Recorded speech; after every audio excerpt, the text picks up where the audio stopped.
just with us. I'm not sure what happened. I think his internet might have. There it is. His internet might have cut off there. Very strange. But we have Tyler back now. Quez will not be joining us. I Quez signed is. back in because it didn't have my account connected. We're And it live, by doesn't the way. tell you that it's going to sign you out. Okay. And look, perfect timing. We have Brad joining us Perfect. too. Perfect timing, Stop. guys. We're gonna welcome back, guys. The Wolves of Jane Street are here, everyone. You know what's funny? My brother-in-law doesn't know anything about crypto more generally, but he sent me their summer intern that they're hiring. He's like, wow, you can go work here for 4 months and make 300 grand. I'm like, yeah, there's a reason for it because they're killing. I don't know if you've seen the news lately, but I'll take 300 grand in 4 months. that sounds incredible. What are we drinking tonight, boys? You got old fashions?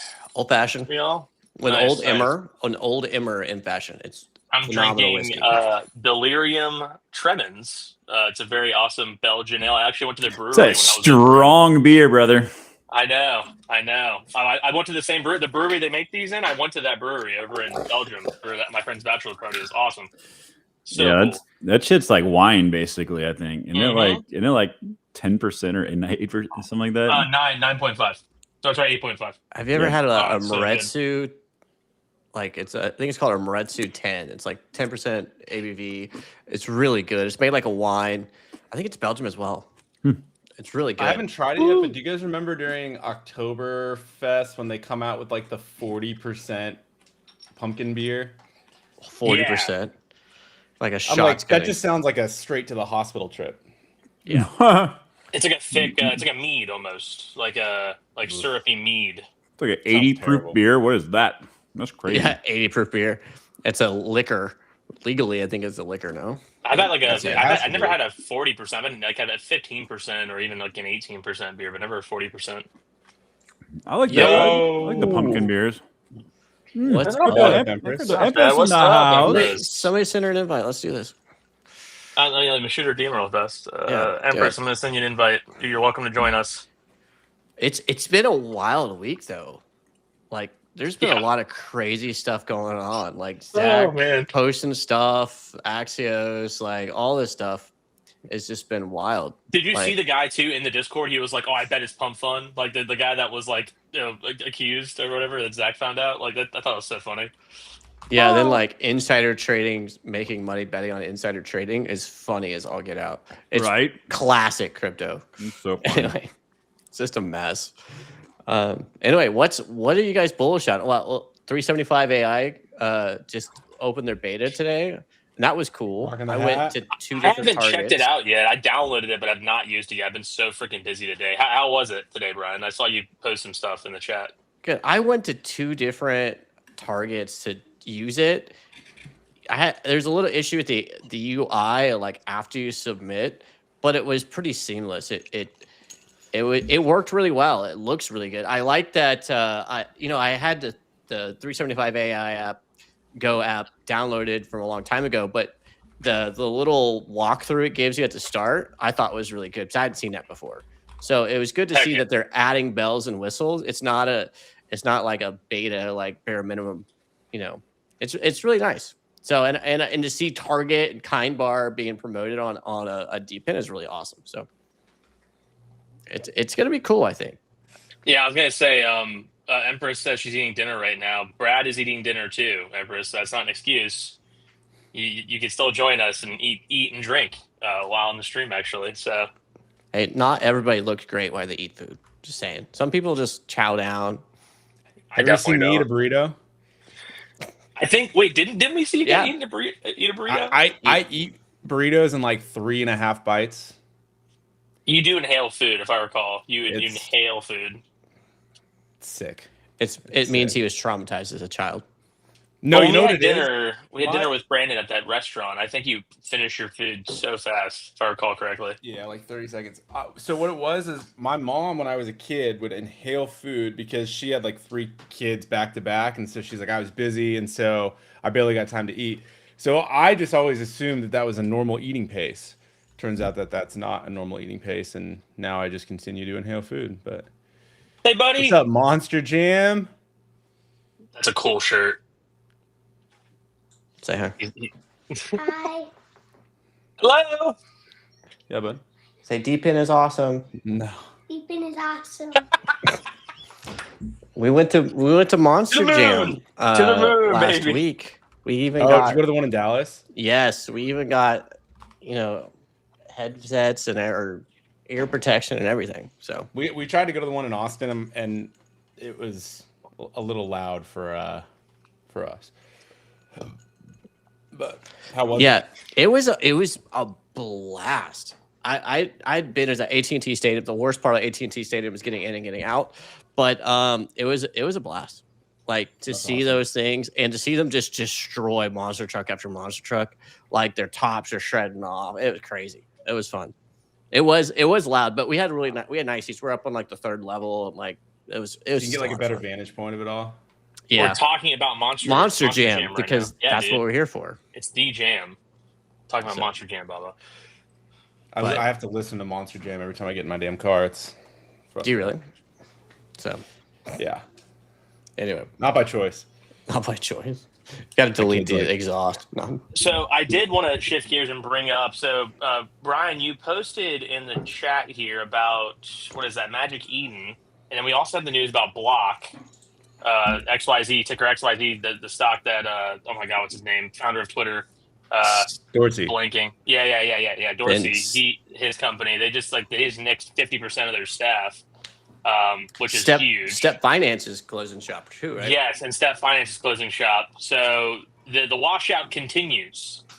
The washout continues, guys. I don't know when will the bleeding stop? Has the bleeding Just getting stopped? started. Oh, it's Getting just getting started. I think as we see projects just collapse and cut themselves off the table or take themselves off the table, it's just going to make it easier for other projects to be like, you know what, maybe it is time to hang up our shingle. White collar America is about to be in a really difficult position because everybody's going to realize that they are becoming obsolete, and that's going to be a painful reckoning for people that have built 10, 15-year careers doing something that doesn't necessarily translate to other things and pay a lot of money for education and whatnot. So, I mean, if anything else, I think it's the biggest call. You see a lot of people talk about this, but I think it's the biggest call to action. If you're not trying to build something on your own right now, and it's literally never been easier. I mean, everything is democratized or accessible. You're really putting yourself at risk of being left behind because it takes one email to be laid off and there goes everything. And right now you can build whatever you want. You can make as much money as you possibly wish to do. So Yeah, I I think think, the cubicle jobs ending was like kind of that was a given. I feel like the nothing burger jobs where like you show up and you work at HR or you're just like this like kind of cog doing one or two tasks. I think those days are definitely over.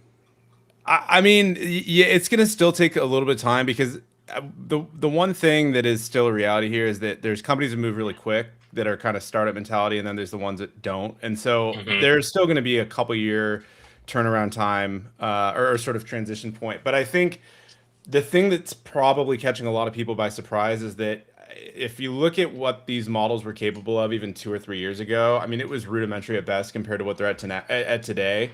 And you can fully replace jobs for people that have very specialized skilled labor, whether it's accounting, finance, software development's one of the more concerning ones. Like Brad and I were having lunch with this guy when we were at ETH Denver, and he said that his sister was a fairly seasoned developer at Meta. She probably makes really great money, and she's kind of shitting her pants right now because she doesn't have any other skills that she's really developed. She's a very talented programmer, it sounds like, but outside of that, she doesn't have a lot of other options. And so these people that were super, super desirable in the market 5 years ago are very quickly becoming displaced. And I think that's a lot of the concern is that it's happening, at least from my own accord, like so much faster than I ever anticipated. And I think the kind of the turning point that was really interesting, one sec, bud, I don't have any water, was when I went and looked at one of the videos that happened between, remember that the Fresh Prince, what's his name? Will Actor. Smith. Will Smith. Will Fresh Prince Smith. Bel-Air, yeah. Remember the spaghetti video in like 22 and then 23 and then 24? It went from being like a joke to this looks like a cinematic movie. And Mhm. you know, that I don't know. I just never anticipated the timelines to be that accelerated in the AI space. But This move by Dorsey is big, man. Like, and it's not because they're hurting. Like, he came out and basically said we could have like tried to hide the fact that we're able to replace these people or just get ahead of it. Like, they're paying people. It looks like was it like 4 months or 5 months of pay plus extra pay for their tenure, and he's like, this is like they're at the forefront. What we saw with that announcement is what we're going to be seeing with other companies. Like, he's just 100%. ahead of the curve, man. But this is Well, like definitely- Goldman Sachs is currently trying to replace their entire back office with Anthropic right now. Do you think we're gonna That's see them crazy. kind of claw back these decisions? Like, you know, AI is like powerful. Like I in our private chat, I put a post from Mark Cuban talking about how like AI, yeah, it can do all these things, but when you actually look at the cost of spending on these AI, you kind of have to cap off what these devs are spending on it, because they'll spend more than they earn I mean, on AI. we may reach a point where these models, like if they're undercutting their costs to be able to grow the market share, like that does start to factor in. But I mean, you gotta realize that a lot of these jobs, people are getting paid, you know, a few $100,000 a year. So it's like at most 5% of that cost that you would be incurring. Like I have a max Claude plan, and it's like $100 a month, and I can do the work of a full-time developer with that plan. Not a super specialized one, but I could run all the full stack code that I would ever dream of doing for $100 compared to $15,000, $20,000 a month salary. And I think once you obviously still need people in place to kind of oversee and manage this, because you know what happens when these tools go off the rail with like OpenClaw and whatnot. But like that is becoming a very quick reality, and so. I think this is just the beginning, as Brad said. And I think you're spot on too, Tyler, about how like management roles will still be needed, and you need like oversight roles. And I think those specialized roles will still be there, but obviously those aren't as vast and in high demand and high number and availability as like other lower lower key positions there. But I think what's really going to be popular in the near future here is like the one man business, the solo entrepreneur, whatever the hell you want to call it. I think that's going to be really popular. But also, I think and people have been talking about this for a while, but like the trades, like 100%. the trade. Oh yeah, like my electrician neighbor. He was like, oh, should I worry about AI? I'm like, no, dude, like you'll be fine for like 20 more years. Like they're not gonna have robots replacing you just yet. And if anything, they'll need him to oversee the robots doing the labor anyway. So I think I think the other I think you're 100% right, Will. I do think that there's a real threat in the next 5 to 10 years that these robots will replace a lot of jobs. I don't think they're going to replace specialized labor first. It's going to be things like, fast food or cleaning. Yes. Unfortunately, it's going to be things that you don't need maybe a specialized license or kind of a couple years of trade school experience to be able to go do as a job. Well, electricians are about to get paid. Oh yeah, they're about to make tons of money. He wants to get out of the industry. And I was like, no, stay. I was like, stay, bro. You're about to make money. Yeah, they're gonna print for the next 20 years. I don't care. Like construction, electrician, plumbing, electricians, HVAC, dude. Yeah, gymnastics coaches. Yeah, they're gymnastics coaches. Good luck replacing those. I'm $1 million a year guy now. The one Two. thing I have been thinking through a little bit lately. No, buddy, your eye's not bleeding. Like this eye. The one thing that I am a little bit concerned about, though, as it relates to some of these skill jobs, is that if you're seeing 40% layoffs happening, like let's just assume this happens across all of Fortune 500, that trickle down effect, as much as people despise that term, is going to impact some of these trade labors. Like people are going to have to pay for these services when their pipe bursts and they need to be able to stop the flooding, but I worry what that type of displacement is going to do for people who are maybe less at risk of being displaced by AI, but are impacted by general economic conditions. They probably have less sensitivity to, like, they're more elastic or they're inelastic to that. But there's, I do think there is some fallout risk at some point that needs to be factored in. And I haven't modeled this out or anything, but you do hear, or I'm not hearing a lot of people talk about that as a threat. Well, the AI agents for that support the back end business of those trades is going to be automated completely. Like that would be my thing. Like you're no longer going to need to employ an office manager for those guys. You're just going to have an AI do it for you. You're no longer going to need a bookkeeper. You're no longer going to need a lot of these things that would make it very difficult to go out on your own and be successful and expand rapidly. So like your electrician friend going out and doing it on his own, having like a Claude AI agent, running its back end, like Brad sent something on Roofer about doing that, and I thought that was interesting. So I think that's the reality we're going to meet. It's going to open doors that were impossible or very, very difficult. Well, you're able to start your own business much more like quickly, more efficient, and way more efficiently than ever before because of AI. Like it opens the path for but content creators obviously doing their thing, or just like a solo business person. Like I could own my own LLC, live how I want to, and have AI agents like take care of the mundane bullshit. Education don't matter anymore. By the time you finish AI, would be doing everything. Interesting. Well, like the entrepreneurial thing would be like, if you can afford to pay someone to do the thing you don't want to do, you do that, right? Yeah. So you only have to do the things you want to do. That's the nice part of being an entrepreneur. Well, the new model is going to be, if you don't want to do it, give it to AI and walk away, right? You're not going to have to pay an employee to do it. You're going to know it's done. Yeah. So it's going to be very interesting. I'm thinking of getting a degree in statistics, eventually a master's too.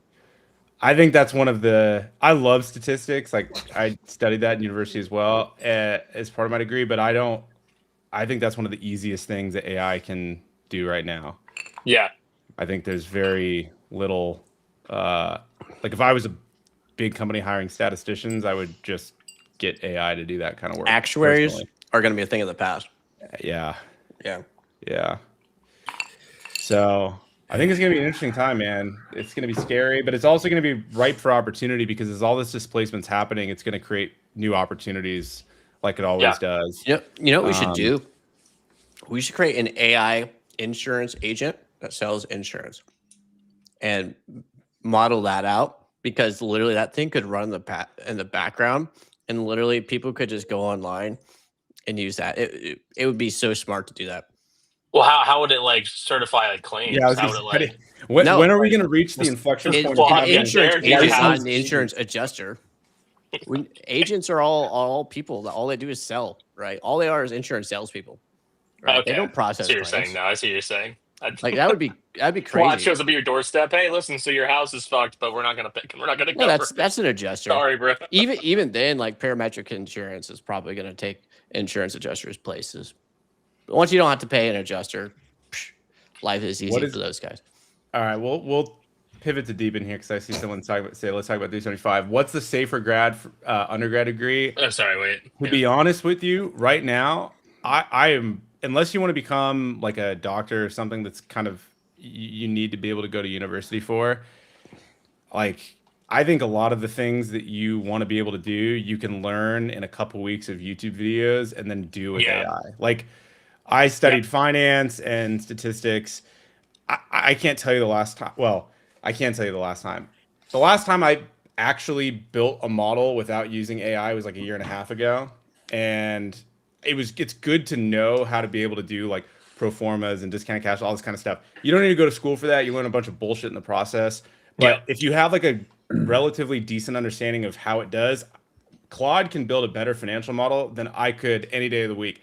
Obviously, like the inputs and the considerations, you need to be, you need to have some understanding of to be able to put insights into, or to be able to put that into the model itself. But it takes me 10 times more man hours to be able to develop something, and Claude Code can literally do it in like 2 minutes. But Tyler, what about the Sharpe ratio? They need to learn all about the Sharpe ratio.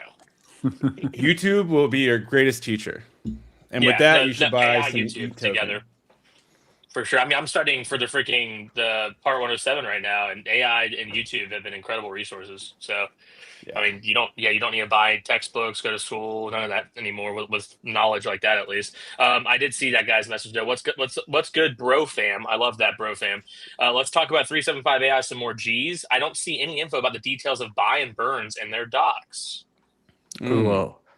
That's because there aren't any info They about don't the buy and burn. exist. I was gonna say, is there no buy and burns on their docs? I haven't. There are some documents you can find that say 80% buy and burn. I know that they are very in favor of aggressively buying. I think the question a lot of people are posing right now is, does burning make sense, or should it be put into a treasury for later use? I'm actually leaning more towards treasury for later use myself. All these people are like obsessed with burning, but like, show me an example where that's mattered ever. How about the US dollar? I mean, I burn dollars in my backyard all the time. I'm not kidding. That's probably the best example. The purchasing power goes down the more they print. Yeah, but all these have caps on their supply. And yeah, well, my point is that you can't just print forever. You know, they have all these projects. You can. It's just not going to work out. Well, doesn't buying and burning just accomplish, like buying and then holding into a treasury, accomplish the same thing as buying and burning, except for the fact that you can use that token later on, like supply. Yeah, like the purchase of the token enacts the same effect as purchasing the token for the intention of burning it later on. The buying pressure, I think, is the most important part to offset selling pressure. Yeah. Okay, and then if you're burning it, you're literally throwing that in a black hole. Like Amir is talking about that, and I kind of tend to agree. Like, I think if you're looking at getting investors and you're like, hey, we're going to use this revenue to buy tokens, but we'll be able to use those later on to help grow the project. I think that's an easier pitch than, oh yeah, we're just going to like buy these tokens and then burn them, and you'll never see that again. There's also unique things you can do. Like if you have a staking mechanism, you can use those tokens potentially for yield to people that are staking and do other things with those tokens to help get buy-in from your community. So I don't know, like GeoNet has a buy and burn mechanism. They burn over 2.5% of their supply, I believe, at this point. But I think the buying, open market buys, has had much more of an impact than burns. I mean, we've seen some of these companies these projects that burned out of a treasury. It hadn't done shit. Well, so, I think that's because it was a secondary.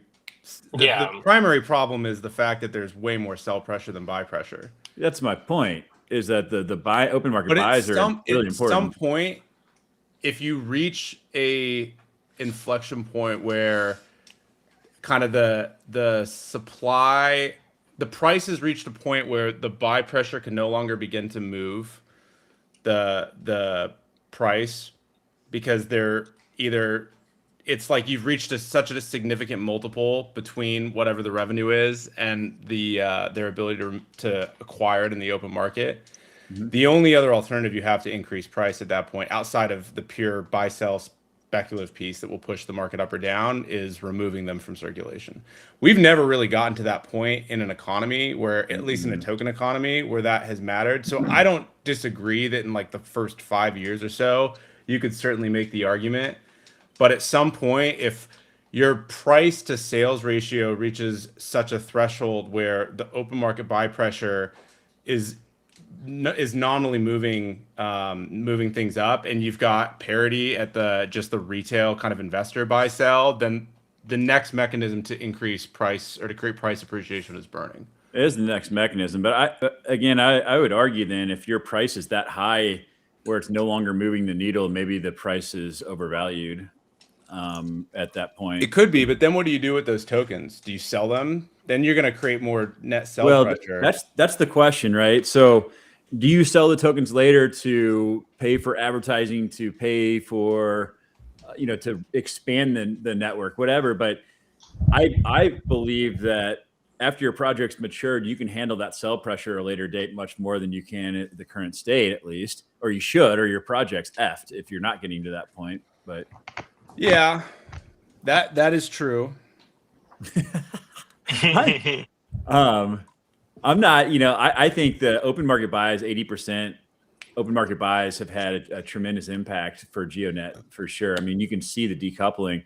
I'm personally not convinced the burns have done anything. I don't know that their team at this point, like maybe at a certain point you get to a 20% of the supply is burned, like that starts to have a meaningful impact at a certain point. But the question is, when does that happen? And is there a better use for those tokens, at least in the early stages for growth? Yeah. Maybe it's something as you get more mature, then you do start to burn as well. I don't know. I mean, there are other to your point, there are other mechanisms that you can deploy, like staking, that can kind of prevent the net sell pressure from increasing. But I do think, I mean, everything is a supply demand equilibrium and a discounted cash flow. And so the discount rate that you'd have to apply with the unknown of what they're going to be doing with these tokens that are maybe held in treasury, like not another 82762 said, is a risk factor, because you don't know, does all of a sudden 20% come onto the market and tank things. So I there are ways that you can mitigate against that, fully recognize it, fully appreciate it. I just think that the uncertainty is a concern, because a lot of times when projects aren't getting the traction they want, they start doing things that totally jeopardize the price. That is a key component. Sorry, go ahead, Brett. Go ahead. As you say, that's a key component. Like you would have to have it very, very much specified what way those tokens are going to use, when they would be utilized, or there's certain, milestones that can't be gamed to do so. Because as an investor, that uncertainty, I 100% agree. Like you'd have to find a way to give investors certainty in some way, shape, or form around that. And I think the challenging part is that crypto companies historically have not done a good job of saying, this is a future problem that give us the trust to figure out when we get there, because for whatever reason, it always ends up going wrong. Yeah. And as much as I love, like with an example like 375, I have a lot of trust that Harry and team, Quez included, are doing the right things to make the project a success, and they're not going to shoot themselves in the foot over whatever it is. But the long tail of projects aren't in that category, and historically the precedent has been set is that they're going to self-serve because the short-term benefit is just too lucrative. Like there's a couple anomalies, like why didn't Satoshi ever sell his 1 million Bitcoin? I would sell that fucking Bitcoin. Are you kidding me? So are we saying Satoshi's dead? And he's either like like the next version of Diamond Hands, or I was gonna say one day that wallet's gonna move and everyone's gonna flip out. Well, that's the day that everything changes. That's when that happens. It'll happen at some point, right? I mean, this is just one massive rug pull, guys. We just haven't seen the ending yet. Those old wallets, right? I guess that's the problem. I mean, they can't make that quantum proof, can they, Tyler? The old wallets. So it's funny you say that. The short answer is no. There are a few. There's about 5% of the Bitcoin supply right now that is at risk without having, moving or doing something else. If you're interested in the quantum conversation, there was a good podcast episode that came out a day or two ago on Unchained, where Laura Shin had he's not a Bitcoin Core developer, but he was one of the kind of initial Bitcoin Core folks. And he did a really lousy job pitching kind of the quantum concern or lack thereof from this is a future problem standpoint, and didn't leave me with a lot of faith. But yeah, the short answer is, I mean, there's a lot of the network that they could do. They could do a wallet upgrade where they could require the seed phrase to be passed along in addition to the private key. There's some upgrades that are going on right now with. I love a good. I love Joe, dude. What's up, Joe? The only thing getting burned is your arses. Continue, Tyler. I didn't want to cut you off. No, you're good. So there's other things. There's more immediate steps, and then you can do a soft fork, and then obviously the wallets that have actually exposed their public key, if they don't do some migration, then those are at risk, and then you could hard fork and burn those tokens. And so there's a few different phases, but yeah, I mean, I feel like those OG tokens at some point will hit the market. I mean, I don't know how you get around that, because like, yeah, you can upgrade a wallet, but then in order to do that, you have to send it to a new wallet, right? I mean, effectively. It depends on what they do at the protocol level. Like some of the wallet upgrades, you could just require a seed phrase being passed in addition to the private key, and then the quantum risk is mostly mitigated. But if you go through the path of like requiring quantum address types, then you will require like a fundamental upgrade to the protocol.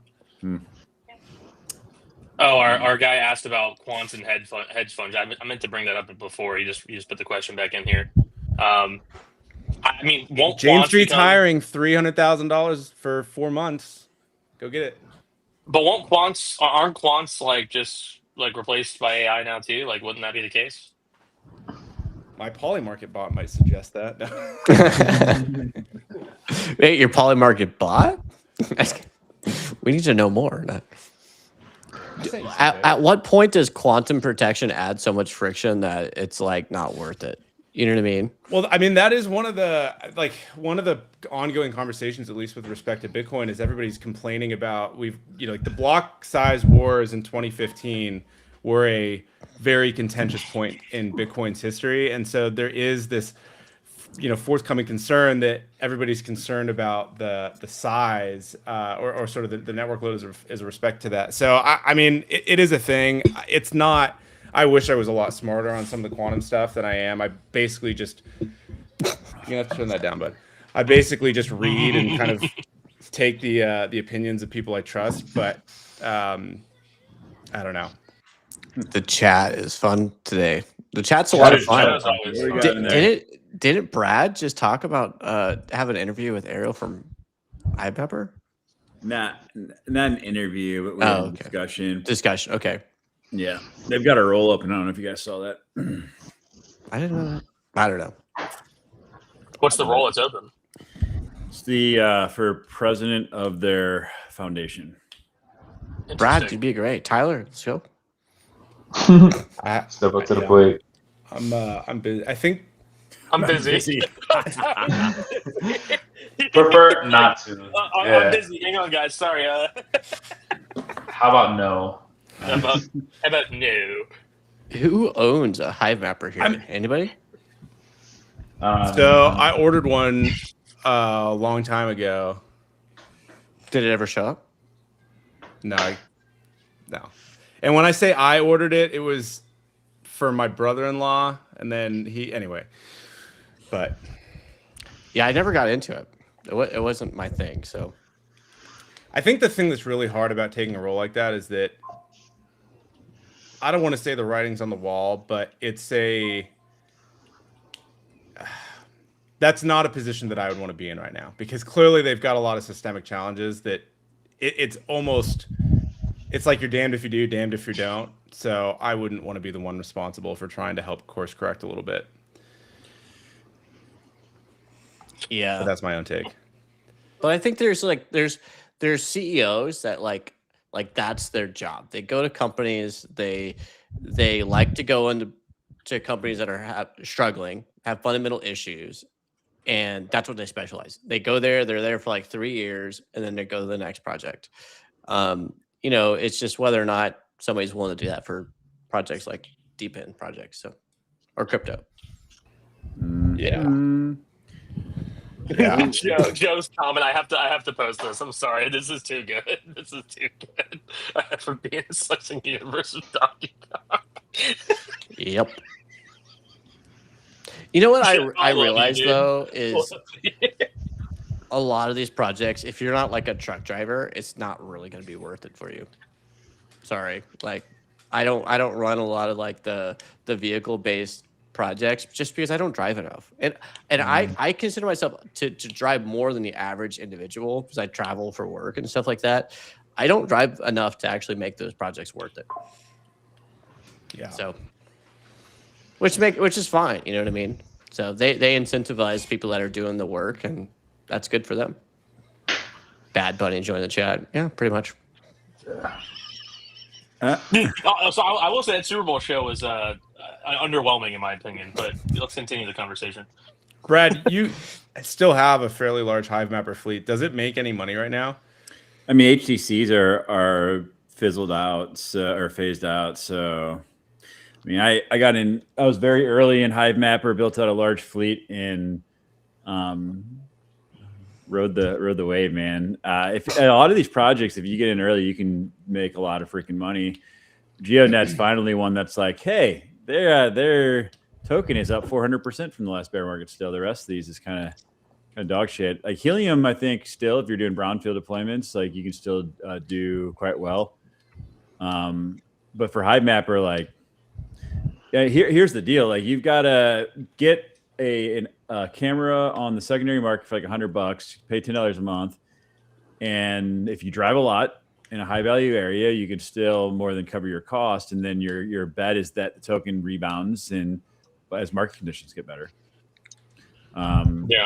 And I'll be real. Like I've deployed at scale with Hive Mapper, with Demo, with Helium, done really well with it. But you know what I would have done a lot better with is just buying the token when the market was down. Yeah, we were talking about all that of them. pre-stream. We were talking about that pre-stream. Whereas All like of them. like I think as a consensus right now, everyone's kind of on the same boat. Is like if you just buy the token instead of buying the device, you're probably better off. I will say that I will say the caveat to that is like my Helium devices are still printing. I'm not actively deploying, but I still am getting a decent return on them. The timing Same. matters a lot. The timing makes a big difference on when you buy the token, right? Timing, your network, your relationships. Like, I mean, if you're somebody that happens to have a ton of connections to commercial real estate, for example, in the case of like Helium hotspot deployments, hey, why not cash in on that upside anyway, right? Especially over a long enough time frame. But back to the original point. Most people, Deepin is at a very interesting inflection point where is it worth earning it or should I just buy the token? Well, I actually think we're in I think you're right. I think we're at an interesting point where like the retail deployer, like projects are realizing the target audience for deployers is not retail. The target is these guys that are going to take it seriously, do brownfield deployments, go out there, get airports to deploy Helium and do brownfields in these major areas. It's not going to be the retail who has no access to commercial space. Those people should probably just buy the token. If you bought H&T at 80 cents, you would have like a 75% return in the last month, which is insane. So, Tyler, what's your thoughts? I'm just laughing at fucking Cisco Cats. Okay. Yeah, dude, Joe's great. Dude, he's cooking, bro. Cooking everything. Joe's in extending Deepin my left life and right now with the laughing. Yeah. Sorry, Brian. I wasn't laughing at anything you're No saying. worries. I just was like, what the? It's European and asleep.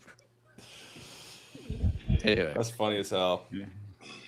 Oh man, that's funny, dude. That is. I think you're spot on though. I mean, what does concern me though is if that's the logic that applies to some DPINs, then you start running out of deployers, right? Because then people stop deploying your hardware and they start thinking, I'm just going to buy your token instead and be exposed to upside. But there is no upside there if there's not as many deployments going out and there's no growth. So Yeah.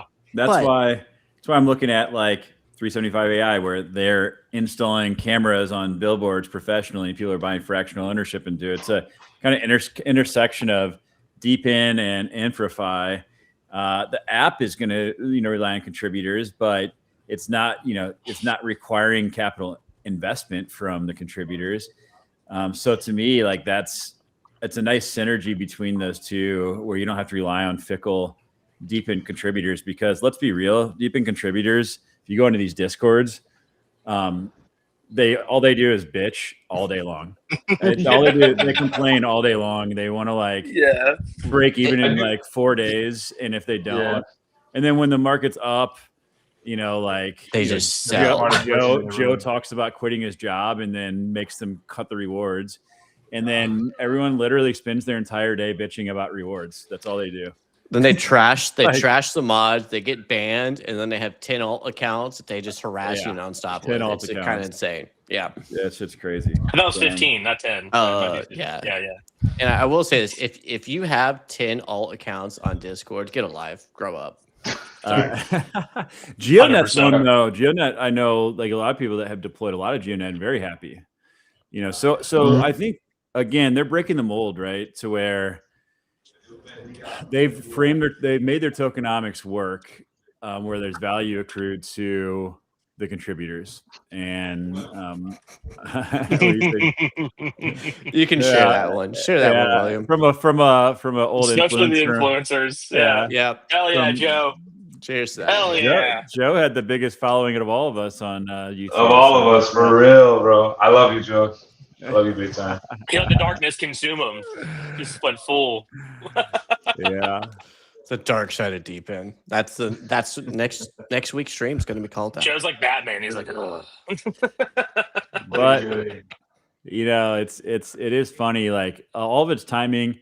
Like, look, in 2024, off of deep in projects, I made like 4 times more than what I made at my job. So it's like you can do well in this space, but you've got to be willing to do research, find the right projects to invest in. Timing is very important. But people would rather just like complain about projects that they don't even have investment in anymore all day. It's crazy. Yeah, I think that's a really good point, Brad, because I was counting or evaluating my deployments and like how much I've made in the space the other day. I think it was yesterday, and I realized like even though the market sucks, I've done very well. Like with what limited deployments I have, what projects I'm in, but I'm also like a natural born skeptic. Like I'm gonna question and like go, no, this sounds stupid, or what the actual business aspect of this is. So yeah, I think you're right. Like it's still a really good space to be involved in. You just have to be smart and not believe everything that's written on crypto Twitter. Yeah. No Dare doubt. I I say think the other half. I think the other half of the battle is like figuring out what's going to work for you, right? It's like,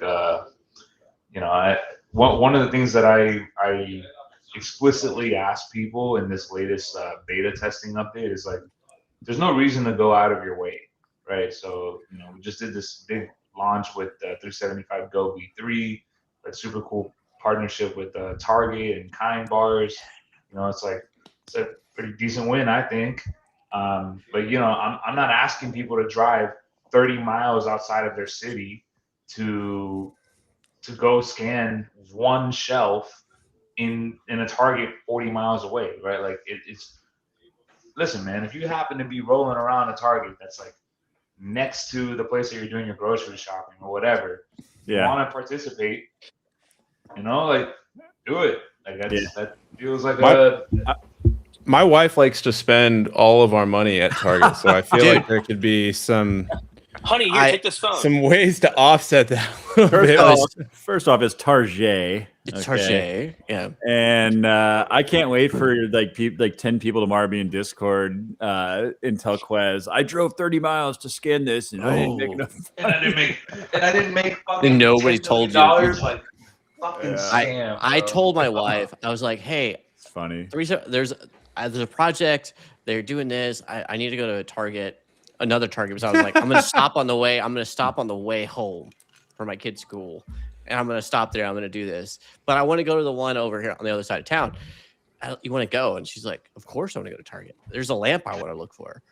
So we went. We did that, and I showed her what I was doing. She's like, oh yeah, that's really cool. I told her what we were searching for. She's like, oh, it's over here on this aisle. I was like, okay, great. If you can get women involved in DPIN in what 375 AI has done, you're gonna be brother. Done. Sounds awfully sexy to you, Brad. The Brian. entirety of crypto Twitter is like literally jumping at you right now. It's like, what? Get women involved in crypto? What? Like, what? First of all, Brian, I thought you were with the times, bro. It's like women in crypto is like the trending thing now. You guys partner with Sephora and makeup. The women are going to be out there like, oh, I'm going to earn $10 from this. Boom. Like, it's done. That means I can spend $10 more at the store. Exactly. Yeah. We're going to have math. women logic there, and boom. It'll work. My wife legit told me that one day, and I was like, what the fuck did you just say? She's like, oh, we just saved $75. That means we can spend $75 today. And I'm like, yeah, let's go. No. Yeah. Well, really, I saved us $100. Yeah. What? How does that work? Look at this Joe's comment, bro. Why? Yo, Joe's just cooking absolutely anybody. I don't condone it. I was gonna say the worst part about when I was like, I don't really trust you going to Target by yourself and spending all this money on stuff we don't need. And then I went to Target and spent like 3 times as much. I'm like, God, I love this place. They have everything you'd ever want at Target. That's right. So What more do you want? And it's not more expensive than Walmart. I promise you that. I did the. Wait, Target's I not won't more be caught expensive dead in than a Walmart. No. What? No, it's not. Dude, Walmart's not bad. What the hell, Tyler? Walmart's great. Dude. Personally, Walmart's I'm fantastic. Team Costco and Some Team good Publix. people watching.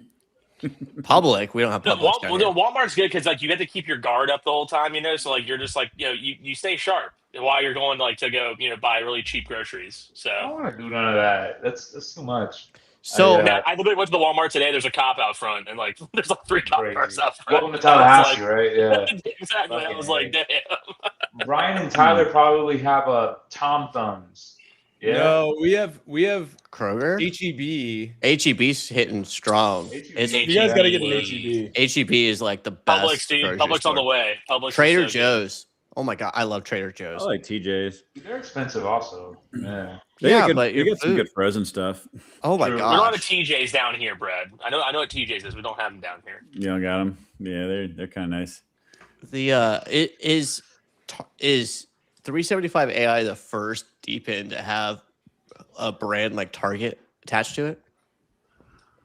I don't know. It has to be. It's kind of a subjective barometer. You Like could if you're argue talking that about big household names, you could say that there's been other Tesla ones with- before that. Tesla with Demo, right?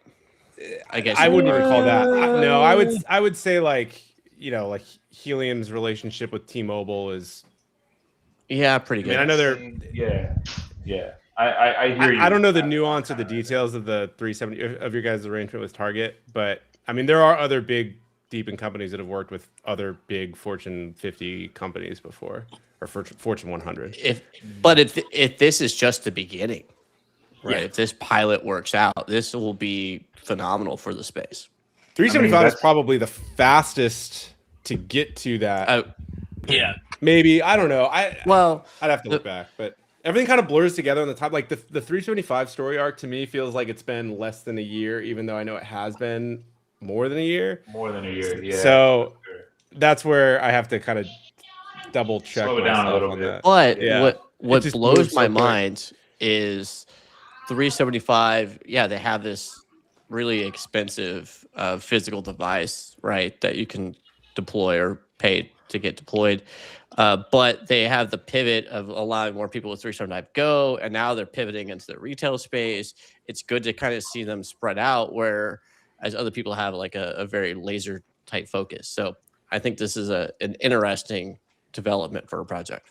And I I like think that you like brought what, that up. and to Brad's point too. Sorry to cut you off, Quez, but I wanted to agree with Brad about how we have a path to growth with 375 that we don't really have with other deep ends, in the sense that they have this exclusive partnership to install these devices on these billboards that will get installed. They are going to be installed. It's like there's not an if or when. Like it's more of a matter of when, right? Not an if. I think the more interesting thing for me isn't even just the billboard relationship, but it's that the 375 customer base isn't like just Target or just Walmart. It's potentially every retailer or everybody in the kind of like, that's the thing that's a little bit different. Because if you look at what's happened historically, whether it was in the DY space, like there was 1 or 2 big customers that you could go, and if you didn't really land one of them, you're kind of out of business.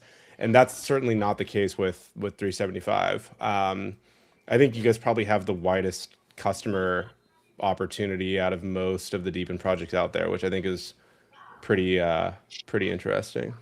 Yeah, Hell I think if you were to take a very objective point of view, which I would say 90% of people in deep end are not doing, just because they decide to like willingly be haters for whatever fucking reason.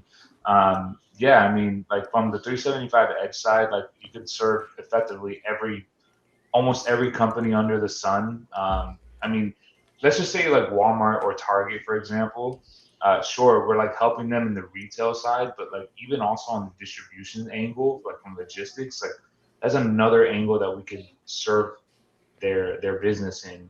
And I mean, this just expands to tons. I mean, tons of. I think the other thing too, to piggyback on what you're saying, Quez, like a lot of times you hear about projects that they say, oh, we've built this thing and it can work for this or it can work for that. in your guys' case, you've built something that's unique, it's novel, and it works. It doesn't really matter who the customer is because there is a customer for it. So it's not so much about like we don't know where the product market fit is going to come from. You already know where the product market fit's coming from. It's more about the sales cycle to be able to get them in. Yeah. And that's, I think, the differentiator is that the product market fit argument is significantly less of a risk factor in your guys' case compared to a lot of other projects that are building some sort of ethereal thing that, yeah, maybe this company's going to buy it or that company's going to buy it. Yeah. You know, Exactly right. I don't get that. I don't get that from you guys. I can tell you this right now, just because like I Harry's been semi-public about it. Outfront is not just our partner. You know what I'm saying? Like they are also a customer of ours, right? Like we're serving their business by helping them understand who is even looking at their billboards in the first place, right? So it's like they don't it's not even purely like, oh, like we can capture some upside because like you're deploying this hardware and we get like some percentage back as a result of being a partner here. No, it's like you actually fundamentally help move our business in a better direction because you're giving us insights and data that we would not have access to otherwise, point blank. And like that's the fact that could be extrapolated out to X number of companies. I don't know. I just think some people are being fucking retarded for whatever reason. It is what it is. I also, it's hard because I also feel like there's a lot of disdain towards Deepin that's quite warranted because I was super disenfranchised with crypto when the Deepin thing started to kind of happen and be a bit of a narrative. And I thought this is the first time I really think that we could turn a corner on that being the case. And for the most part, that is not materialized. You've seen a lot of same thing played all over again. And so as a result of that, I can fully understand why people are like, how is it going to be different this time? Why they'd be burnt out. I think that there's still a lot of opportunity out there, and there's projects that obviously we're continue to be excited about. And so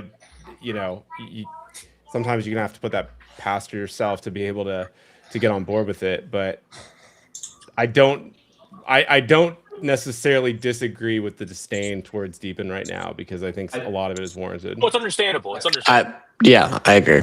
I think a lot of people have a right, and I'm sorry to cut you guys off. I think a lot of people rightfully are frustrated with many Deepin projects. I mean, we've been very fortunate that we get connected with tons of awesome people in the space. And, when they share their feedback, it's sure some percentage of them are just like, being stupid. It is what it is. But a lot of people do feel that they were slighted, right? Because they were effectively sold this vision, sold this dream. Yeah. They put their capital towards making that dream a reality. Yeah. And then haven't necessarily realized very much. And to Brad's point earlier, it really became a matter of timing, right? So like if you're a homeboy, I'm just going to use Skrelly, my dog, Skrelly made a killing on Hive Mapper. And if you were a friend of Skrelly and you saw that he was doing numbers, basically driving around Orlando or wherever he was driving, and you said like, man, I could probably cash in doing the exact same thing. And then you made the investment, you bought the hardware, you waited for the hardware, you never got it, like whatever. And like now token price is down 90%. Like, what the fuck, Like I do think a lot of people have a right to be frustrated. How they maneuvered that frustration is questionable, but I'm not going to go as far as saying that it's totally misplaced. Well, I think what's interesting about this group of guys, first off, is there's a lot we agree on. We're all connected to different projects and different people, which makes it honestly a blessing because we talk so much about different projects, but we also have our disagreements. What? We call them out too. We call them out yes. too. Yeah. And we're not sponsored no more. We can do whatever the fuck we want. Exactly. We can talk about whatever. But like there's even like questions. We all have questions about certain projects. We raise those objections. We all know where each other stands on that. And there's also the essence of we have the patience to like wait a project out and see what really happens before we truly call it out. But anyway, I was very adversarial with Brian about a project that he's excited about and kind of changed my mind a little bit this morning this night before the call started. We'll get there. But it's also like who's done like all the research on a project, right? Like I know like if I'm going after 375 for a reason I want to know more, I'm gonna talk to Quez. If I'm gonna talk about telco anything, I'm gonna talk to Tyler. You know what I mean? If I'm gonna talk about anything TradFi, I'm going to Will and Brad. You know what I mean? It's like I want we to have talk shit coins. I'm going straight to Brad. Oh yeah. If I want to talk about I'm glad Brad's the shitcoin guy now. The fart coin master, dude. He's the That's fart right. coin master. If I want to talk about AI bots that are trading and doing stuff, I'm talking to Brad right now. So, hey man, miss out on those 20Xs. That's cool. Those are insane plays. Tyler- Insane, bro. the problem is Tyler ruined it for me. He'd call out these meme coins. I'd invest. The one I didn't invest in was like a 10x. No, that one did like 1,000. No, it was like 100x. I know. It paid for all the losers 10 times It was over. stupid. I was like, Actually, it was I'm more done. than that. It was more than that. I was throwing like $200, $250 at every single one Tyler called out. I lost. Like literally, it was But like. to be clear, you made money. You just didn't sell at the right time. That's Yes. true. That's So my So issue. whose fault is it really? Probably mine. Yeah. Thank you. But Thank I Brad. took it on my own. I took it on my own as I slapped myself with the freaking But Kita was the gem. That was the Keto gem. was the gem, dude. That wish. was the gem. Oh my god, when you called that out, I We wish were I bought it. we were dude. all freaking burnt out at that time. So I think I anyway. sent it to you guys at like a 10 mil market cap. Yeah, you did. What'd it I get don't wanna even to? Talk about it. Peaked over $1 billion. Oh, Yeah, that was an incredible one, dude. Like he said to us, he was like, "Yo, you guys should buy this," and I was like, "Here's another one, guys. Oh boy." when was that? We were smacked like before you. probably- February or March. We still had Corey in That was- chat, maybe. That was before I was in here. I wouldn't have, Sorry, I would Brad. never fade Tyler. Yeah. Brad's our Yeah. best ad to Deep and Happy Hour ever. I could have paid my mortgage off with that, dude. Damn, that'd be sick. Anyway. So what other news has been going on? That Well, we should had you talk just sent us about? that link about Magic Eden winding down, right? We talked. Are we they? talked about that. No, they're Yeah. only doing half their business. They're winding down. ETH where is it? and I got oh the my news gosh, right they're here. Got the news sunsetting right here. multi-chain wallet, so no more Bitcoin and EVM marketplaces. That's so- so interesting. Were they going I Solana? can't say that that's surprising though, because they started as a Solana Yeah, NFT platform.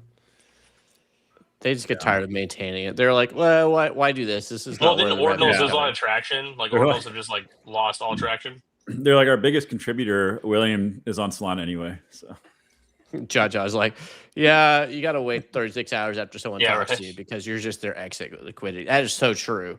To be fair, Brian, I probably lost the same amount of money with you on all those because I'm not good at selling. I have but- no hurt feelings because, as I said, I'm a skeptic, but I do trust you guys. So anyway, which makes all of our plays right now so freaking strong is everybody's kind of in agreement. So I didn't know you too when like the most amount of money in Deepin that I was making were when we were doing streams and stuff. It was all like a year before that. That was when the big money in Deepin was on the table. my gosh, Mhm. that was fun. That was a lot of fun. Before Deep and Happy Hour, we were all making bank. March of 2024. And then we started this podcast, and then yeah, all went to And we shit. started this It's like podcast been all more- with the shit. What the hell, guys? Yeah, all went to shit, dude. This podcast is a curse, I guess. I will point out something else too. I was doing a on the Wolf Crypto page. I do a lot of technical analysis stuff, like live streams and content with some of the traders on there. And I called out Aoki token to one of them like months ago, and we brought it up on the stream yesterday. And on the technical side, it looks incredible. Like he was like, "Hell yeah, I think this thing's gonna run so far." Like we did like a whole like 30-minute expose on it, and he knows nothing about like Aoki at all. And he's like, "Dude, I'm buying so much of this token right now." He's like, look at all these technicals. Like look all these like he thinks it's gonna go to like 4 cents again, like just based on what's happening. And I was like, okay. I could see that for sure. And I was like, hell yeah, dude. Like, I mean, I'm based on, I do Ichimoku Cloud typically on TA, and I mean, that looks really good on Ichimoku Cloud. It looks So beautiful. So he's saying it's going to do a 4x from here. I think so, and he thinks so too. So, I that love was a good astrology for finance. stream. Yeah, That's right. astrology for finance, dude. I mean, it's worked out so far for a lot of people. So, Everybody It's been just has to interesting. believe in the same thing for it to be real, and then it's real. Yeah, exactly. It becomes a self-fulfilling prophecy. 100%. Well, You're, like you're you're a finance Chad now. Look at that, Tyler. Congratulations. market psychology 101, you know what I mean? That's what Brad's been studying for the last year. Bro, it's starting to really pay off too, all the macro research, because I've been able to trade gold and silver based on that pretty well. So worthwhile. At the time, I was doing it just because I was like, I want to be more knowledgeable and know what the hell I'm talking about. And then now I'm actually like able to put it into action, which has been pretty cool. Making some bank, right? Have some good returns, brother. So are you Nice. pretty confident with what you're betting on? I dare I say bet investing in? In which way? Are What do are mean? you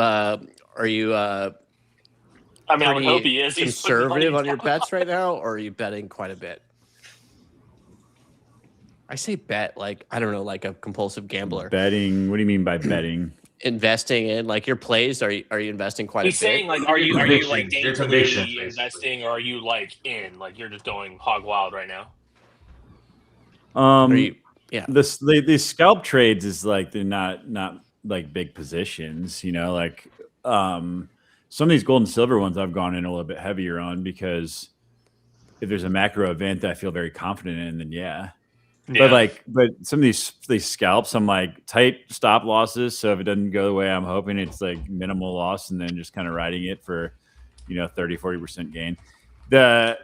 I like these AI agents have like been hitting. So that's been nice, man. Because I did go into those.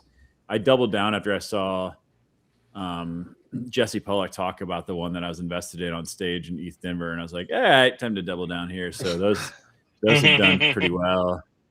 And these are actually like one is developing apps that are launching in the Apple App Store that are generating revenue. Like Felix is launching like businesses. One's launching a protocol to help with AI agents that are using crypto in their wallet and giving them scope on what they can spend money on. And these are all legit devs. Like the guys that are building this shit are super smart. Like they're getting a lot of shout outs from some really big accounts now too. So I think it's like what we saw at Virtuals was a bunch of AI agents that were meme coins basically. These other ones are actually like bringing in revenue, and then you can see on chain like the revenue is then burning tokens. It's basically DePIN run by an AI agent. That's weird, but It's that's pretty damn wild. cool. It's freaking cool, man. Virtuals was like Felix. in my opinion, Virtuals in my opinion was like very much the grift of like crypto AI. Very much used the whole narrative as like, oh man, this is gonna be the future. Did absolutely nothing, and then now you got an actual AI agents realizing, we're gonna need to use X402 protocol. We're gonna get a certain amount of capital from the people spinning the AI agent up, and then we're going to conduct transactions or conduct businesses, etc. So like. I think now we're actually coming to a place where like what Virtuals was supposed to be, what people thought Virtuals was going to be, is like playing out now. It's actually happening. Yeah, I agree. Yeah. By the way, Quez, I'll tell you one of the funny things. So I had a VC dinner at ETH Denver, and one of the women that was at the dinner, she's like part of the VC team or kind of the investment team for Virtuals. And she said that right now they're doing a giveaway every month that if you get voted into like the top 10, then you can get selected for $1 million basically payout that they're doing. And she's like, you don't even need to generate that much money. She's like, if you can generate $5,000 or something, you'll probably be in the top 10 and you can make $1 million. I'm like, crazy. That's a bad business to be in. Crazy. That's terrible. Could you imagine a future where we're instead of like picking your individual stocks on your 401k, you're like, I'm going to give it to this AI agent to just play the stock market for me? That could be insane. I've been doing it with Polymarket. Yeah. I was gonna say, I'm just Naval, gonna give you guys money. I'm gonna let you guys. I had to pause it because I made investor a for me. bad commit that kind of messed everything up, but it was running for a little bit, and it was like it wasn't blowing everything up either, which I thought was crazy. I wanted to add that Naval Ravikant recently did an interview. Wait, before we even get into that, what are we looking at here, Will? It's Felix. Brad's stream. That Felix. So let me show you guys real quick. So this is the AI agent Felix. This guy, you can see like the dev is Docs. That's the dev here. He was on an interview on like a pretty big YouTube channel recently, and then there's a dashboard that's been created that shows the revenue. So this thing is doing like around $10,000 a day in revenue now, and it's pretty early on, right? And then today, this guy gave them a shout out. He's like, "Hey, I thought OpenClaw hype was fading, but this guy created ClawMart, an app store for AI assistants, and calls out this Felix Craft AI. And this guy started this protocol for Trust MMR. So he gives them a shout out here. And if you go over to, and by the way, this guy's got a lot of followers at 293,000. But these are the accounts that are starting to take notice. And if you look like ClawMart, you can see it's built by Felix, and it is indeed right here in one of the top earning businesses that was launched by Felix. And then you can see on chain like the tokens that are being burned. So these things are like being built by legitimate devs. This is another one here. This is the one that Jesse talked about on stage. And this is their dev. And this one is starting to launch apps in the App Store. They've got a bunch of apps in the hopper right now that are about to come through. And revenue is about to start cranking up on this thing. So I think Felix is sitting at like $5 million market cap right now. I got it at 300,000. And then Kelly Claude is sitting around just under 8 million. I think my original entry point. Tyler is in that one early. I think he sold it, but Kelly Claude, I did sell that one. Yeah, like I think these things could run still, man. And there's like a bunch of other ones I covered on the live stream earlier today, but that's kind of like what I'm looking for. These agents with legit docs devs that are creating revenue and have like a little burn action going on. So it seems it's worked so far. It's interesting that we have AI agents now doing deep in models with buy and burn. It is, yeah. It's very fascinating. I agree. Do we think like there's ever going to be a case where we need an L1, which actually, whenever you do a buy and burn, like actually deletes market cap and token quantities? That'd be interesting. But I think Solana, you actually do burn the tokens. Do you actually burn it, or you just send it to a wallet that does nothing? I think those are actually burned out of supply on Solana because it's like a burn transaction on Polygon Base. They send it to a dead wallet. Is it real? I didn't know that. I thought it was always just sent to a dead wallet on Solana. But I don't. Tyler, do you know? Think so. Tyler should know everything here. He's net inflationary. Net inflationary. Is there a burn wallet on Solana, or is there's a equivalent of a burn wallet, but the equivalent. What does that mean though? You can send tokens to a burn address on Solana, but it doesn't delete the actual amount of tokens, right? It just puts it in a wallet that nobody can access. Yes. Okay. So it's not but that's all burn wallets. I know, but should we not like create an L1 which actually truly burns the token or deletes the supply, or would that not work because we want basically like create a floor price for the token? I don't know. Just saying. I don't know. What's better to burn the actual supply or to actually create like a floor like for the token price? Doesn't that? I'm asking big questions, or I don't know.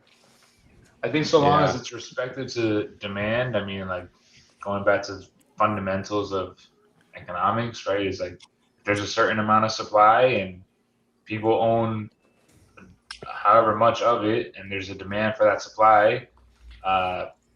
people can appreciate whatever they have as that demand increases. I feel like, but yeah. Solana and Ethereum do not have a capped supply. No. They themselves, that's right. Yeah, they're up to infinity. So Solana like 7% to a infinity year. and beyond. I thought that Ethereum with enough usage can become net deflationary though, can it? It's called Wait, copium. wasn't Ethereum at some point net deflationary? It was a little Wasn't bit, it? yeah. When it was like $4,400, and the Solana, gas no. was like So, ridiculous. yeah, Solana's got I think it's like 7% inflation annually built in on Solana. So But Brad, you get a staking reward of 4%, so it's fine. You'll be okay. I mean, that's why in October, though, by the way, that it hit an all-time high on market cap, but not price. So it got to $250. You guys remember? Mhm. End of September. But its market cap was an all-time high, but its price wasn't. All-time high price, I think, was $295. I want to say. Yeah, I think so. It's a lot Is of dilation. Ethereum going to proof of stake a good thing or a bad thing? In your guys' God. opinion. Sorry, Tyler, I'm spill the beans. opening a can of worms here, but yeah, go for it. I mean, I think it all boils down to game theory, and monetary penalties or monetary costs that you create is kind of the same as electrical costs. There's a lot of people that disagree with that, but that is a thing. By the way, I did confirm the amount. It's 50% of transactions on Solana that are burned out of supply permanently. So So On like Solana? half the transaction fee is used. yeah, of the burned. fee. Okay. I didn't remember what the percent was, but Oh. We're switching to the Delirium Red, gentlemen. So I love this. Is my favorite Quez, one. what's your opinion on going to proof of stake? Because Uh, you're the resident Ethereum like guru. Ethereum bull guy. Yeah, I think it was very much like pressured. Like proof of stake was never Go supposed to be like, green. yeah, like going green and all that shit. It was never supposed to be like a matter of like scaling the network. I think proof of work is like a really, I mean, concrete concept, if you want to call it that. Like, I think that's kind of what is like the literal sticking point of Bitcoin's whole value is the fact that you can prove that work was actually done. Proof of stake didn't necessarily make things cheaper. All of the recent innovations that have been hitting Ethereum have been doing that. And even this recent pivot that we've been seeing from Vitalik and the Ethereum Foundation, which is, hey, like we're actually gonna, like, we know we said that L2s were gonna be the future. Actually, like we have found a way to scale L1s in a meaningful way. So we're just gonna bring everything back to Ethereum L1.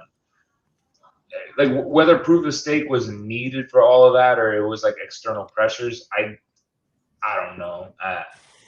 I don't feel like I'm in a real position to say whether it was like a net positive or negative.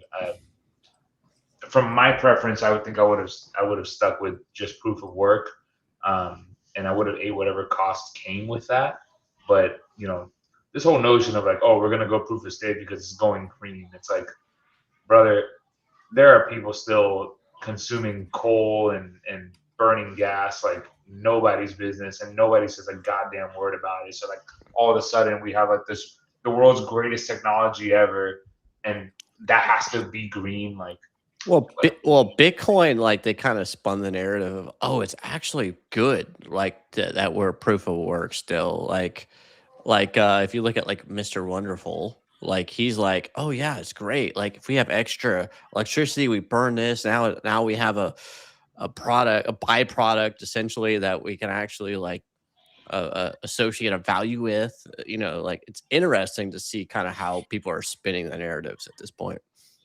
So. Yeah. I don't know. Not that I agree with Mr. Wonderful about a ton of stuff, but like I do think it's the whole notion of, hey, we're gonna align a ton of resources to achieve this outcome or this product that we could say like, hey, we had to align capital, align resources, align people, even coordinate in order to achieve what we're looking for.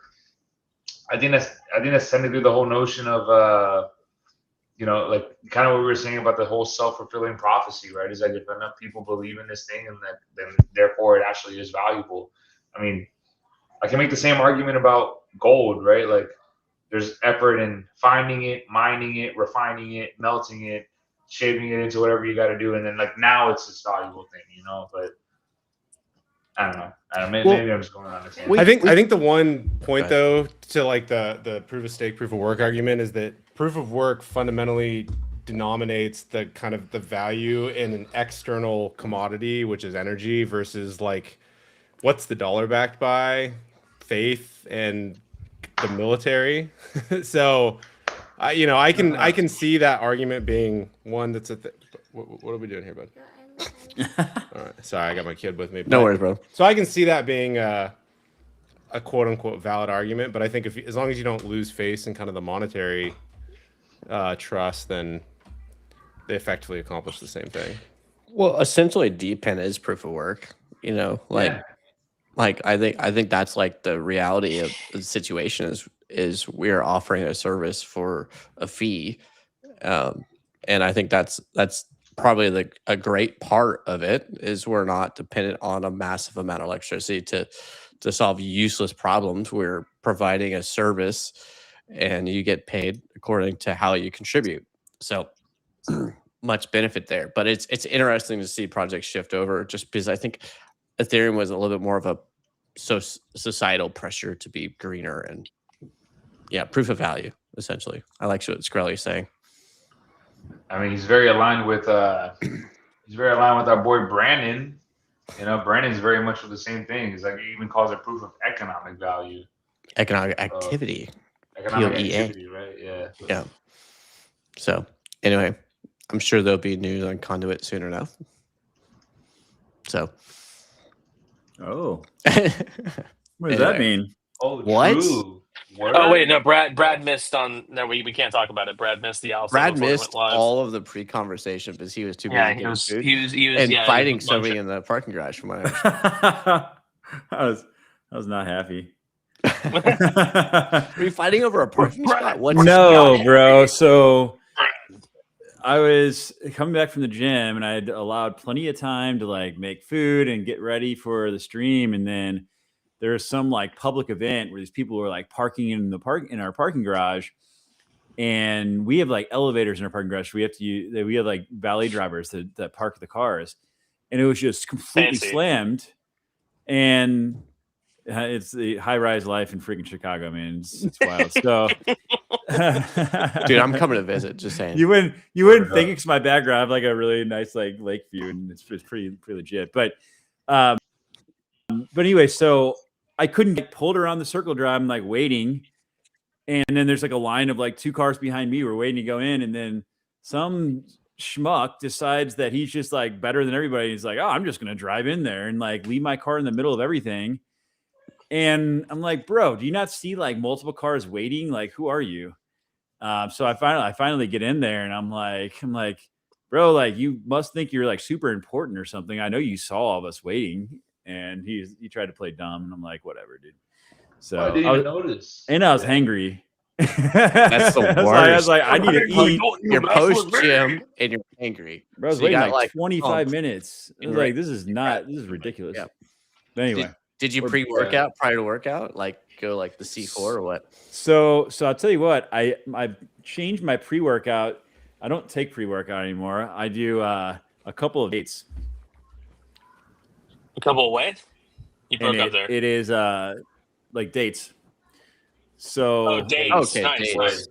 Yeah, if you eat them like 30 minutes for your workout and that shit hits, is like quick release. It actually is a pretty good natural. I swear. Yeah, man, it's pretty good dates, natural pre-workout. Even something like Rice Krispies treats, like they're phenomenal. Like you eat them right before you hit the gym. Like, did you take the vasodilators as well, or what? Like. No? Have you ever done a vasodilator or no? What's a vasodilator? Like basically like unconstricts your blood vessels, so you have like a lot of blood flow. Oh, like I used to take like Explode. And, yeah. That shit would make my my skin would be like on fire. I felt like I could lift like the whole freaking gym. Exactly. But then I was like, It is. oh man, now I like have to take this every time I work out, and then you come dependent on it, and I'm like, nah. Yeah. So Just Dude, mental mental crazy. willpower is all you need.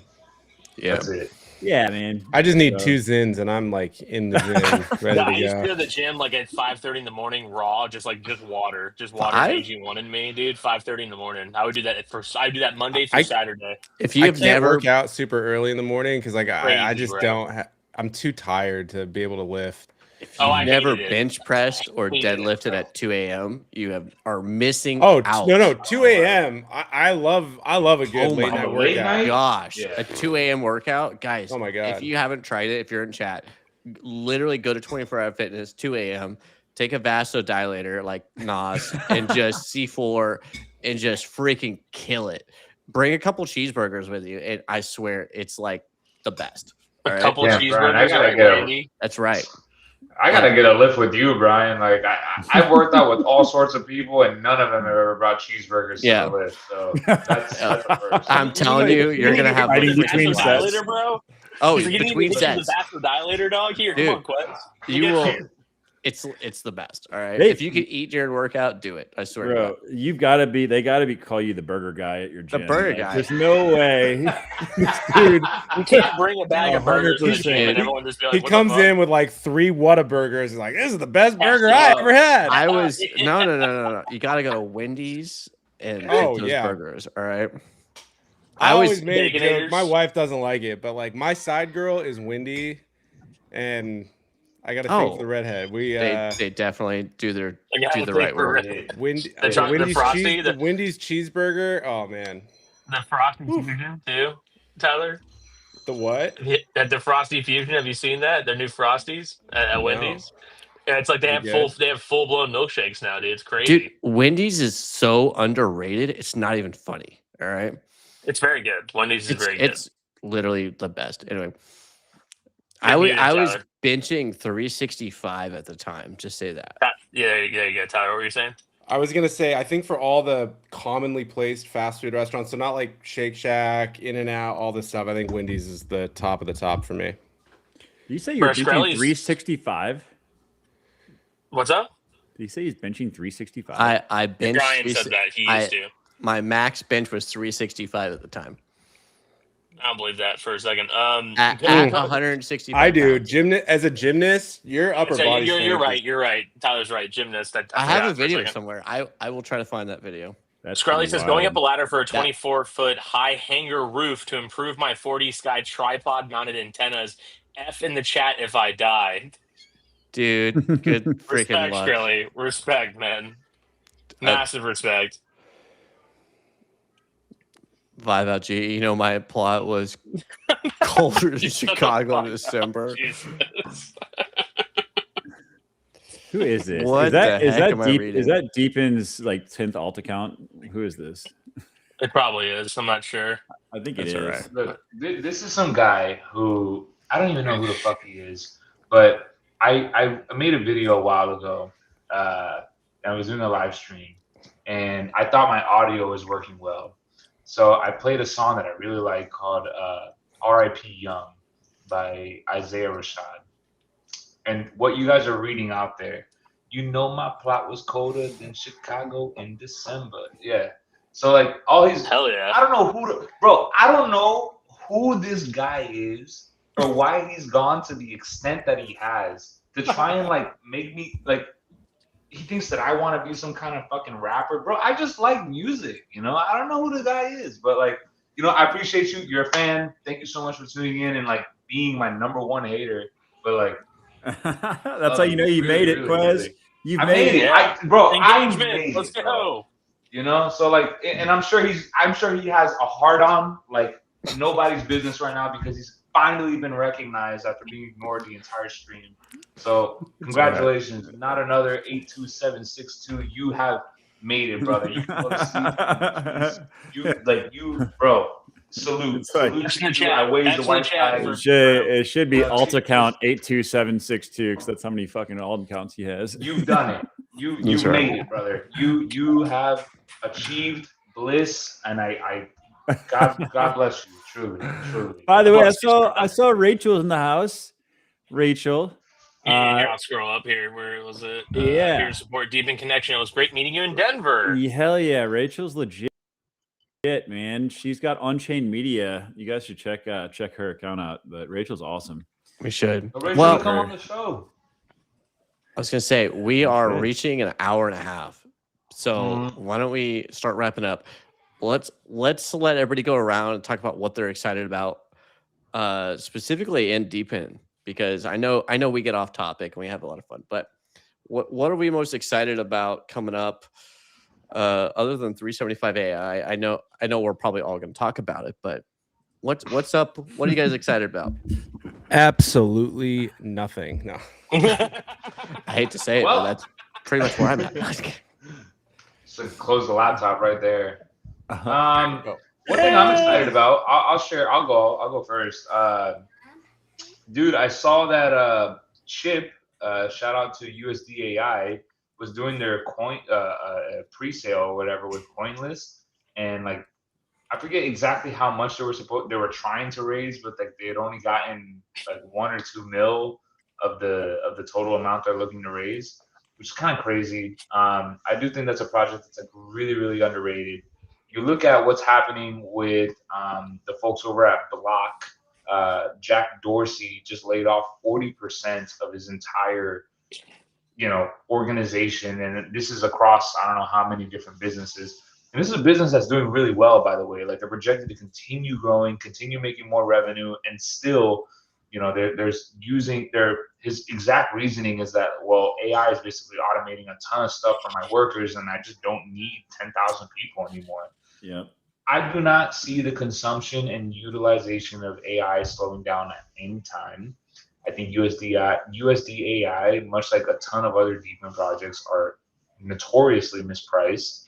And, obviously none of this is like financial advice, but definitely something to keep in your front mirror or your front windshield or whatever, because it's not going to stop, like the scaling and the compute and the utilization of these models, all that stuff is going to continue to ramp up. And if you can capture some upside by owning a piece of the infrastructure that will power that utilization, I think there's definitely something there. So, that was just something I saw today on the feed.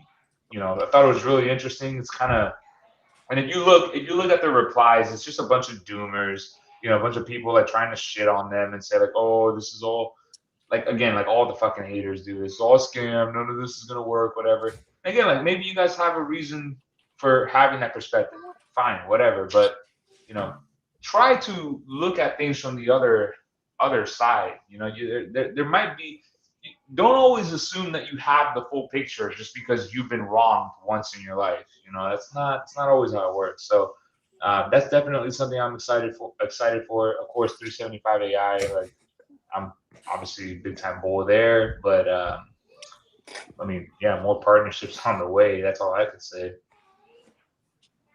Alpha. I love it. Yeah. Tyler, what are you thinking, bro? And Quest took the words out of my mouth. Very excited about USD AI. They got some big things in the mix. They also have a pipeline for GPU financing that is north of $1 billion. So they have a lot more demand than they do supply currently. Whoa, we're all in the. Gotta put our kids down a sec. So yeah, I think what they're doing is really interesting. Had a chance to catch up with Mike for a little bit. Brad got to talk to him quite a bit more than I had at ETH Denver, but I'm really excited about a few of the things that they're working on. Some of the things coming down the pike there, I think they are a very, very good example of this model working well. So I won't put my 375 shill on, but I got my hat on. So shout out UQuest for sending that. And I got let me the beta get one of app here those. shortly. Brad, you don't have a hat, Brad? I have the shirt that I rock all the time. I want the black hat. That's freaking sick. Wait, you don't have the hat, dude? You were rocking the shirt earlier today. I was rocking the shirt you earlier. mean this hat, Brad? You mean this you one? don't have a right here? single. You I don't didn't have send that you any hat. Are you serious? That was pre Brad. No, I got the shirt. It's sick, dude. It's really Just- sick. Like okay, it's all right. what I got you. company? Odyssey, right? It's the Odyssey hat. They're nice No, hats. It's They are really starts nice with an hats. N. Hydro. High quality merch right there. Yeah, Hydro. Yeah, Hydro hats are Yeah, nice. I They're need to really rock nice. that for sure. Listen, I'm out of town right now, but when I get back, I'll be getting back on Saturday. I'll send you a package. Word. Just bought some more eat. It dropped, so I was like, I'm gonna. Done. Hell yeah, DCA all day. Yeah, I just bought some more. That's what I'm talking about. Hey yo. Charlie's got the Miami colors have the blue one. That's a pretty sick one. I'm not gonna lie, that's a really sick one. That's my favorite one. I think it looks super clean. I got the blue one. I love that the thing. blue one dude. I think is the cleanest one. It's clean. It's solid.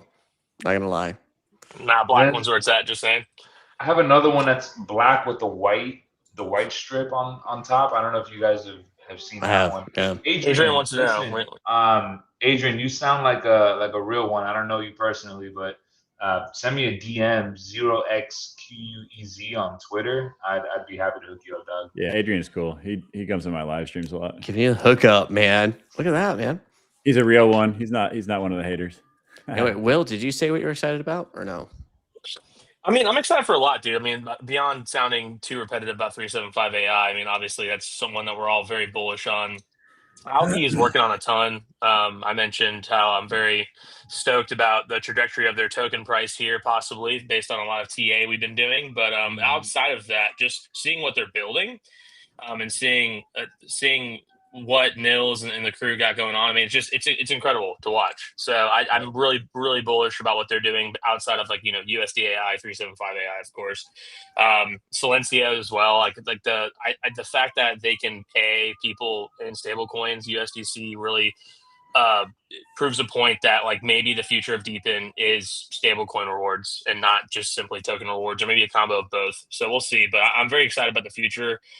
Markets have been complete shit, but I mean, we've been through worse, guys. We've been through much worse. I feel like sentiment's at an all-time low, but we all know since we've been here for years that the best opportunities are found now. So very, very excited.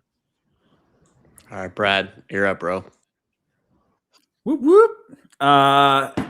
You guys know my high conviction plays right now. 375 AI. I would say Alki and Silencio are the ones I'm accumulating. I came across two that I'm very interested in at ETH Denver. One is Glow. Yes. I got to sit down with David Vork for a while. I love what they're doing, so that's something I'm gonna probably grab a bag of and Was that recorded? get him on for an interview. Did you? Sorry to interrupt. Did you have a recorded conversation with him, or you were just casual talking with him? Well, I was recording from my phone. No, I'm just kidding. Word. No, we're setting up. We're setting up an interview. My internet's all crazy. We're setting up an interview, so we'll get him on. Alec from Spexy, I had a chance to really connect with him. They're doing some cool shit too. Nice. So that's the drone one. So I like those two. I'm gonna get the Silencio guys on for a video interview. We got them on a space. So those three are interviews coming up. I almost have my Alki one, should be posted by Saturday. I'm going to work on it tonight to try to get some finishing touches on there. That's from a while ago, but I've just been freaking crazy busy.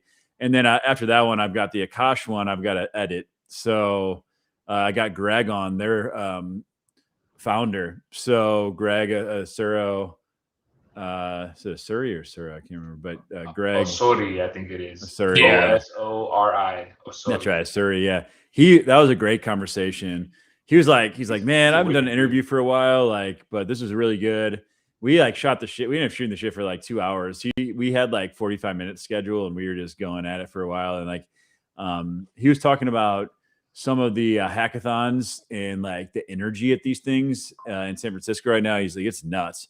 They got he says it's freaking awesome. It reminds him the early days of crypto when people were excited about actually building.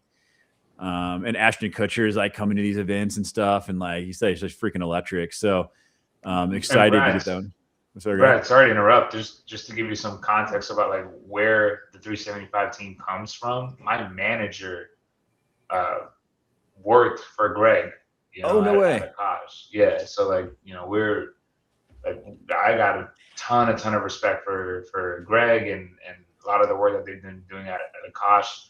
I learned a shit ton from my manager directly, and you know, Who's that, Michael?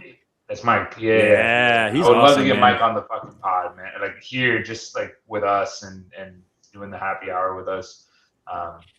That'd yeah, be fire, just, dude. whatever. Didn't mean to interrupt, but like just so you know, like Yeah. cut from that same cloth, you know. Like that guy's an animal. So Yeah, Mike's cool, man.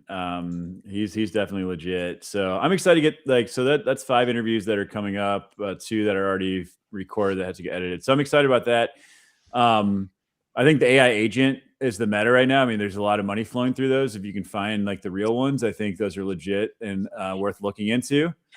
And then really just been trading, man, like really using the macro background now on gold, silver, Bitcoin, even Ethereum, Solana to an extent, but finding ways to make money even if the market's going down, which has been awesome.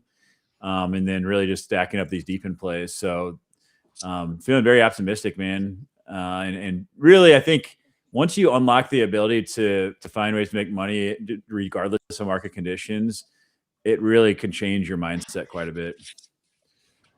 yeah, I'm just curious because I came like 40 minutes late. We didn't talk about like Clarity Act or status on that or anything? No, we didn't talk about any of that. Did you guys see? So this is kind of crazy. So the Clarity Act, to your point, though, I covered this in the live stream earlier. Let me share my screen real quick. I know we're getting a little bit over, but I think this is worth talking about, Bruce, real quick on the way out here. Can you pull that up, William? Yeah, here, sir. Thank you. So Clarity Act, 69% chance. Nice. So Brad, you're fucking retarded, bro. Nice. I love you so much. Nice. Like, Nice. So up quite a bit, right? And then this was also if you look at Kalshi, 70% before 2027, 54% before June. Did you all see this back and forth with Cynthia Lummis and SBF though today? yes. So this yes, is I something did. for us to How is he get the tweeting? popcorn out for. How is he tweeting? Is he in Bro. jail? He is in jail. So this is what SBF put out there. He's like, the Clarity Act would be a huge milestone for crypto and a huge achievement. I was championing. I have a hard time saying that word for whatever reason. A similar bill to get crypto out of Gensler's hands when Gensler helped Biden's DOJ put me behind bars. Fucking retard. So, fuck that guy. bro, Cynthia Lummis, shots fired here. Someone's looking for a pardon, doesn't realize the Clarity Act would have locked you up for much longer than 25 years. A said, my legislation couldn't be more different than the bill you tried to buy from Congress over my objection in 2022. We do not need nor want your support. So shots Hell fired yeah, from Cynthia Cynthia. Lummis of SBF. Damn. Yeah, and it did break a couple of days ago that the White House, Trump administration said they have no plans of pardoning SBF. So As they should. Correct. that was interesting. Fuck But that yeah, guy, but man. to your Fucking scammer. yes. To your point, Quez, though, the chances of Clarity Act getting passed have gone up quite a bit. There's the March 1st deadline that Trump put out there, and legislators and Democrats are meeting right now to try to get this thing across the finish line. So that'd be a huge catalyst that I really haven't been expecting. I've kind of ridden it off, but seems things are turning in the right direction at least. But did you see this? Let me see if I can find it super fast. Again, I know we're all trying to get the fuck off right now, but there was a here this part right here. Let me show my screen real fast. I got you. I'm ready. Hold up. I gotta go back to the fucking this thing.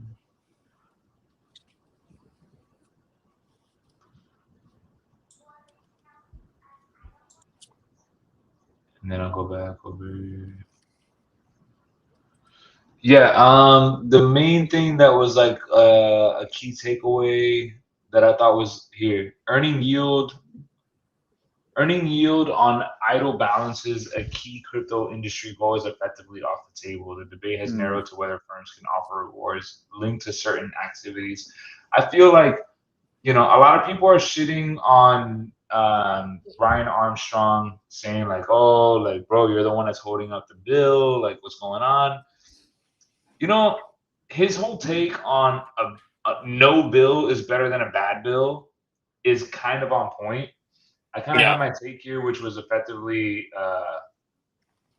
like, first of all, why do banks even have any say in what's happening? Like they're not even trying to innovate. They're just trying to take margins via regulation. I think that's definitely something to kind of keep an eye on. Sure, like in the short term, it's very likely that we might be able to just continue.